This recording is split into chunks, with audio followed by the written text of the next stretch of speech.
이스라엘 들으라 생명의 말씀 야훼님은 우리의 주님이시니.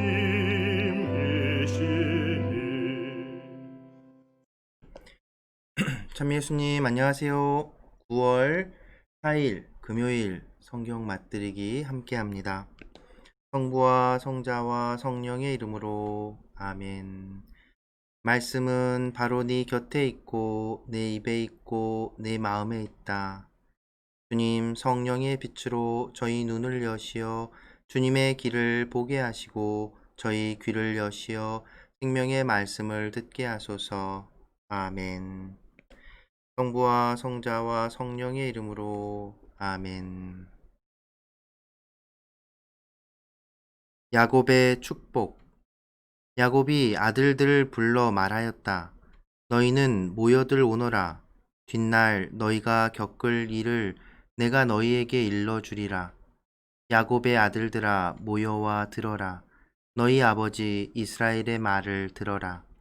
르우벤아 너는 나의 맏아들, 나의 힘, 내 정력의 첫 열매. 너는 영광이 넘치고 힘이 넘친다. 그러나 물처럼 끓어오르니 너는 남보다 뛰어나지 못하리라. 너는 아버지의 침상에 올라갔다. 그때 너는 내 침상을 더럽혔다.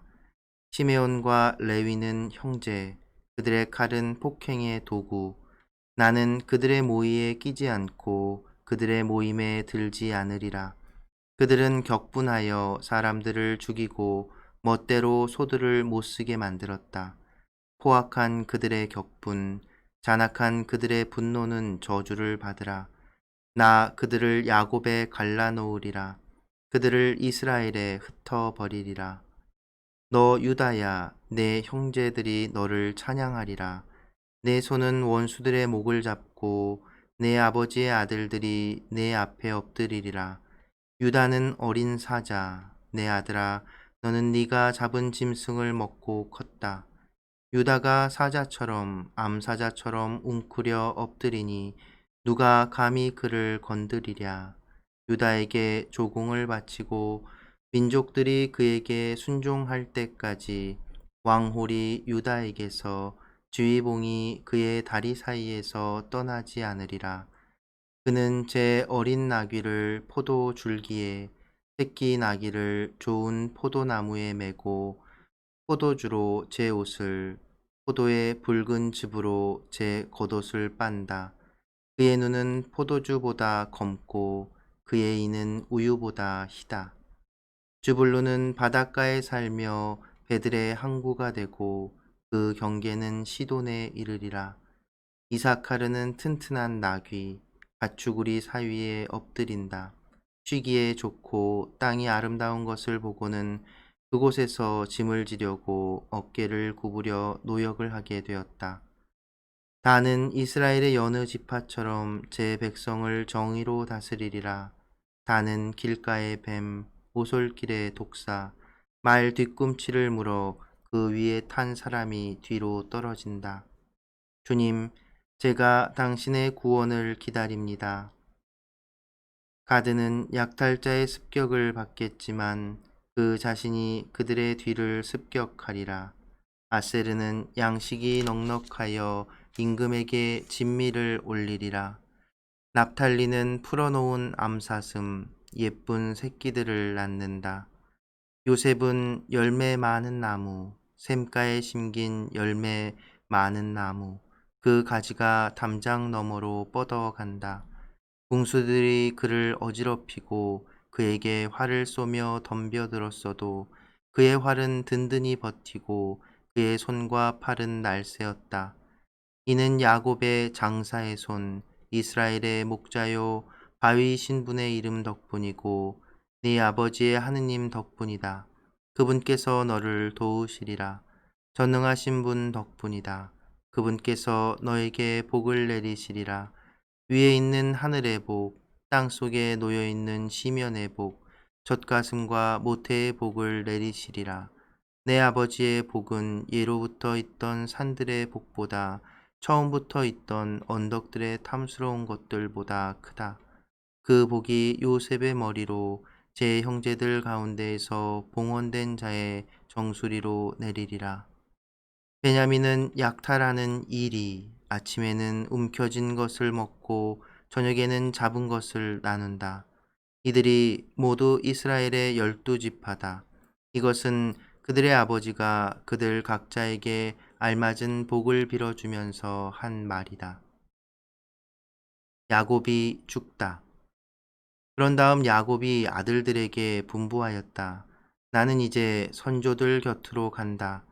나를 히타이트 사람 에프론의 밭에 있는 동굴에 조상들과 함께 묻어다오. 그 동굴은 가나안 땅 마물에 맞은 쪽 막펠라 밭에 있는 것으로 아브라함께서 그 밭을 히타이트 사람 에프론에게서 묘지로 사두셨다. 그곳에 아브라함과 그분의 아내 사라께서 묻히셨고 그곳에 이삭과 그분의 아내 레베카께서 묻히셨다. 나도 레아를 그곳에 묻었다. 밭과 그 안에 있는 굴이 히타이트 사람들에게서 산 것이다. 야곱은 자기 아들들에게 분부하고 나서 다리를 다시 침상 위로 올린 뒤 숨을 거두고 선조들 곁으로 갔다. 성부와 성자와 성령의 이름으로 아멘. 말씀은 내 발의 등불이요 나의 길에 비치옵니다. 주님, 저희가 성경을 생명의 말씀으로 믿고 기도하며 살고 선포하게 하시어 언제나 성령 안에서 평화와 기쁨을 누리게 하소서. 아멘. 성부와 성자와 성령의 이름으로 아멘. 아멘. 예수님. 네, 이제 창세기가 죄송합니다. 창세기가 거의 다 끝나가지요. 이제 오늘 내일이면 우리가 이 긴 창세기 성조들의 여정, 창조 이야기부터 성조 거룩한 선조들의 이야기를 이제 다 읽게 됩니다. 이렇게 계속 조금씩 읽다 보니까 이렇게 또 창세기가 끝이 나지요. 이렇게 우리 계속해서 성경 전체를 천천히 읽어 나갈 수 있으면 좋겠습니다. 어, 오늘 읽은 부분은 유명한 부분이에요. 야곱의 축복이라고 알려진 부분인데, 사실 그 내용을 보면 온전히 다 축복만은 아닙니다. 사실 뭐 저주도 있고, 또 어떤 이제 르우벤이나 시메온, 레위 같은 경우에는 이제 나무라는 듯한 뭔가 벌하는 곳, 저주하는 듯한 내용들도 담겨져 있습니다. 실질적인 축복은 유다와 요셉, 요셉에게 이렇게 집중이 되어 있는 듯한 느낌이 드는 그런 축복입니다. 그런데 이제 우리가 창세기에서 성조사를 이렇게 쭉 보면서 확인했던 것처럼 아버지에서 아들로 이어지는 그 축복은 굉장히 중요한 역할을 하죠. 하느님께 받은 약속, 그 약속이 그 아들들에게, 후손에게, 아들에게 이어진다는 그런 의미를 가지고 있는 겁니다. 그러니까 구약 성경은 바로 이 아브라함이 처음 받은 그 약속, 그 약속이 대대로 자손들을 이어서 이제 이스라엘 민족에게 전달되는 그런 이야기를 전하고 있는 것이지요. 그래서 구약인 겁니다. 옛 약속, 옛 계약. 그럼 그 약속은 다 이루어졌을까요? 그건 이제 성경을 계속 우리가 구약 성경을 계속 쭉 읽어보면 확인할 수 있겠지요. 그래서 하느님이 아브라함에게 내려주신 그 약속, 이스라엘 민족은 그 약속을 지금까지도 믿고 그 약속의 실현을 기다리고 있는 사람들이라고 말할 수 있지요. 그리고 이제 우리 이제 신약 성경을 신약이라고 하는 건 예수 그리스도를 통해 새롭게 맺어진 약속, 새로운 계약, 새로운 약속. 그래서 신약이라고 부르는 겁니다. 자, 그러면 이제 그 축복의 내용을 좀 이렇게 살펴보면, 이 축복의 내용은 이스라엘의 12지파에 대한 어떤 예언적인 성격을 띠고 있습니다. 그래서 이제 추상적으로 표현되어 있지만 실제로 이스라엘 그 각 지파가 그 경험한 그 역사적인 내용들을 담고 있지요. 그래서 실제로 야곱이 이런 말을 했다라기보다는 사실은 이제 야곱의 이름을 빌어 야곱의 축복이라는 이름으로 이스라엘 12지파의 어떤 기원 그리고 그런 역사적인 그 성격 모습들을 노래하는 그 하나의 어떤 노래라고 말할 수도 있겠습니다.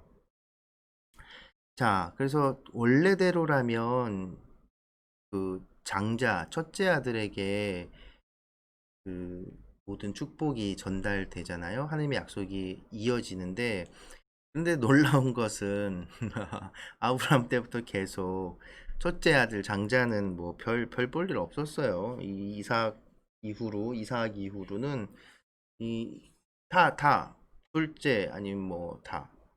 그러니까 저는 참 개인적으로 이게 참 놀라운 게 여태 지금까지도 사람들은 이제 그 장자 맏아들에 대한 그런 어떤 그 확고한 어떤 신념 같은 게 있지 않습니까? 이 성서 안에도 드러난단 말이죠. 그런데 사실은 실제로 일어나는 일들이나 하느님의 축복이 전해지는 모습들 보면 그것들이 여지없이 다 무너져요. 그러니까 어떤 면에서는 인간적인 그 가치들이 얼마나 더덥고 허망한 것인가 이런 것을 생각해 보게 됩니다. 첫째 아들 루우벤이죠. 루우벤은 왜 그 장자의 권리를 박탈당했을까요? 이 표현에서도 바로 나오죠. 아버지의 침상을 더럽혔습니다. 아버지의 그 소실이죠. 어, 먼저 죽은 그 아우, 갑자기 이름이 생각이 안 나네. 요셉의 어머니. 왜 이럴까요? 그 이름이 생각이 갑자기 너무 안 나요. 음,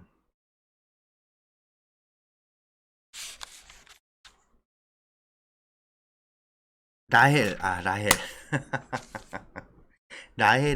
라헬의 몸종 여종이었죠. 그래서 라헬이 아이를 못 낳으니까 이 야곱에게 몸종 빌하를 이제 소실로 보냅니다.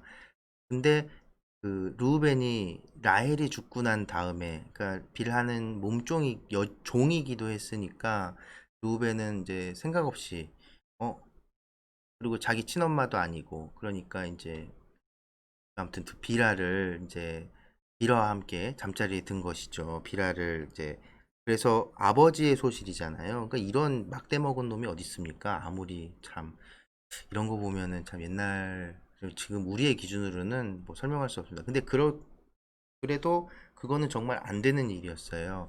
예전 앞에 보면 이제 노아 이야기에서 여러분 생각해 보시면 노아의 아들 가나안이 아버지의 알몸을 보잖아요. 그래서 아버지의 이름을 더럽혔다 해서 저주를 받잖아요. 비슷한 형국입니다. 아버지를 이름을 더럽힌 거예요. 아버지의 침상을 더럽히고 아버지의 권위를 흠집낸 겁니다. 그래서 장자지만 장자로서의 자격을 박탈당해.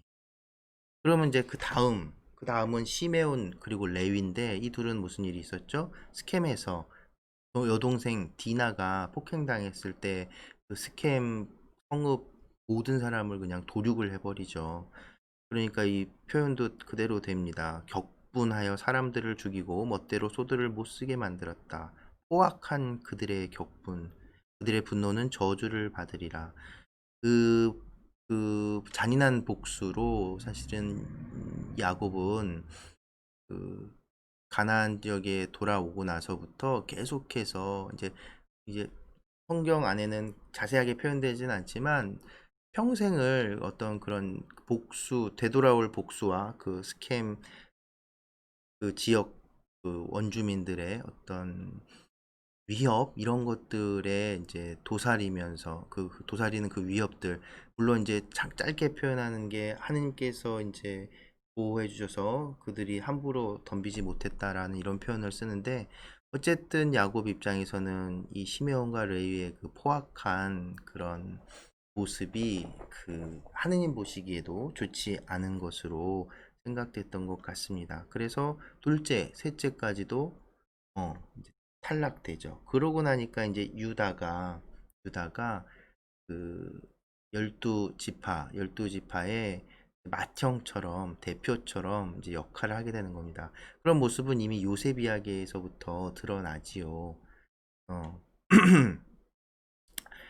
그리고 실제로 이제 후대 이제 정말 이집트에서 이스라엘이 탈출하고 가나안을 정복하고 살아가고 이스라엘의 왕이 왕이 왕이 생길 때 그 왕이 바로 이 유다 지파에서 나오게 되는 겁니다. 그래서 유다가 왕이 될 것이라는 그런 예언적인 표현들을 많이 하고 있죠. 민족들이 그에게 순종할 때까지 왕홀이 유다에게서 지휘봉이 그의 다리 사이에서 떠나지 않으리라. 그러니까 이건 이제 예언 미래를 예측하는 글처럼 보이지만 사실은 어, 그 이렇게 과거 인물 야곱의 이름을 빌어서 야곱의 입을 통해서 그 자기들 지파의 역사 그리고 그 유래들을 설명하고 있는 것이라고 보는 것이 더 맞습니다.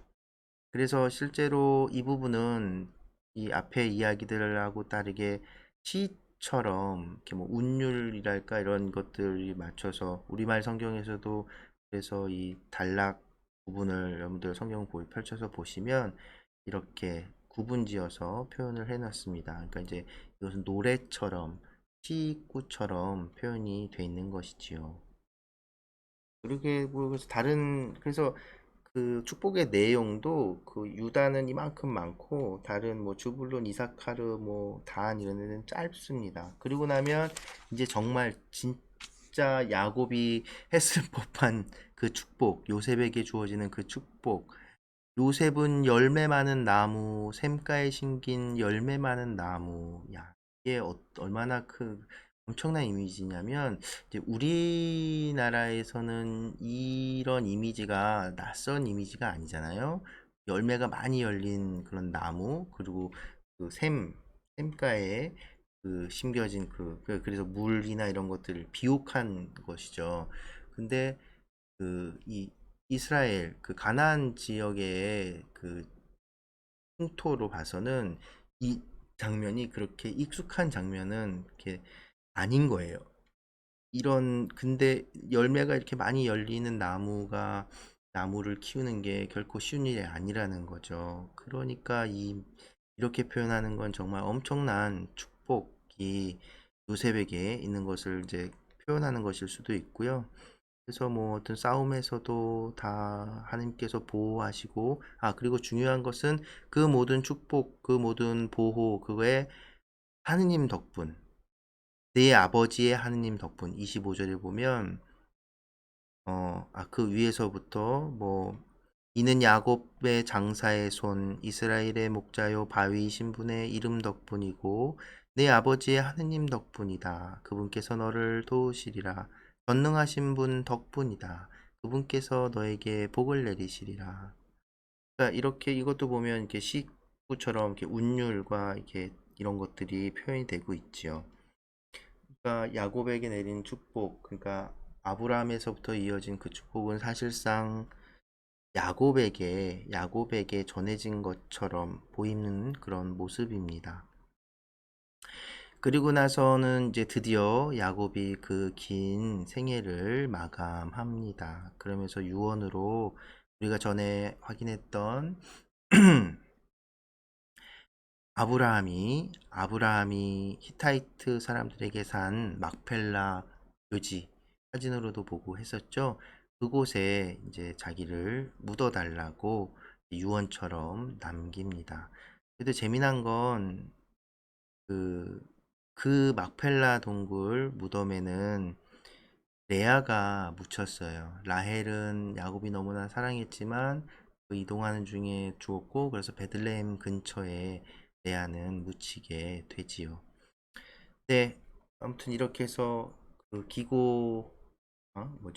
기구했던 야곱의 삶도 여기서 이제 마무리를 하고 드디어 이제 창세기도 끝이 나가고 성조들 이제 아브라함, 이삭, 야곱 그 성조사라고 부르는 이스라엘의 거룩한 선조들 그 선조들의 역사가 야곱의 죽음으로 마무리되는 모습입니다. 그리고 그 축복은 이제 야곱에게서 이스라엘로 이름이 변경됐죠. 그래서 이스라엘의 12아들, 곧 이스라엘 민족의 12지파에 하나님의 축복이 전해지고 이제 이스라엘이 민족으로서 정말 자기 선조들의 하느님을 만나게 되는 탈출기 이야기로 넘어가게 되는 네. 창세기도 이렇게 재미있었지만 탈출기 이야기가 더 재밌을 거예요. 정말 전 세계적으로 엄청난 그 뭐랄까요? 문학적인 그런 영감을 준 탈출기 이야기 그리고 구약 성경 모세오경에서도 가장 중심인 탈출기 이야기를 이제 다음 주부터 읽게 될 텐데요. 아무튼 기대해 주시고 그리고 여러분들 제가 전에 최승정 신부님 강의 영상 추천해 드렸잖아요. 그 영상이 벌써 한 6회까지 올라와 있으니까요. 그 영상도 꼭 찾아서 이렇게 보시기 바랍니다. 네, 오늘은 이제 여기까지 하고 마무리하면서 그 야곱의 축복이라는 노래가 있어요. 이 야곱이 요셉에게 준 이 축복 내용을 가지고 만든 노래인데 이거를 이제 제가 청소년 사목국에 있을 때 어린이들하고 성가 캠프를 한 적이 있는데 그때 이제 어린이들이 성가를 부르고 이제 그 영상을 만든 게 있어요. 그 영상 함께 보면서 오늘 마무리하겠습니다. 네, 오늘 함께 해주셔서 감사합니다.